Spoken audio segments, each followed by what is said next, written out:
Hello guys, നമ്മളിപ്പോൾ എടുക്കാൻ പോകുന്നൊരു മിനി വ്ളോഗാണ്. ഞാൻ സ്കൂൾ വിട്ട് വന്നിരിക്കുകയാണ്. ഒരു മിനി വ്ളോഗാണ്.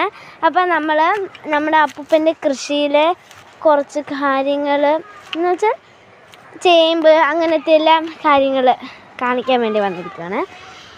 ഇതാണ് കാപ്പിക്കുരു. കാപ്പിയൊക്കെ തന്നെയാണ്. ഇവിടെ ചേമ്പ് നിൽപ്പുണ്ട്. ഇത് കാണിക്കാൻ പാടാം.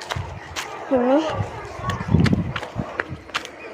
ഇത് പൂഞ്ചാമ്പയ്ക്ക. നിങ്ങളവിടെ എന്താ പറയുന്നത് എനിക്കറിയില്ല. നിങ്ങൾ കമൻറ്റ് ബിലോ. പിന്നെ ഞങ്ങളവിടെ ചക്കയുണ്ട്. പൂഞ്ചാമ്പയ്ക്കയാണ് ഇവിടെ നിൽക്കുന്നത്. വലിയ സൈസിലാണ്. ഇത് മുരിങ്ങയ്ക്ക ഇലയാണ്. കിളിച്ച് വരുന്നതേ ഉള്ളൂ. ഇതാ മാവ്. അത് ചെറുതായിട്ട് നിൽക്കുന്നു. ഇത് മുരിങ്ങയ്ക്ക.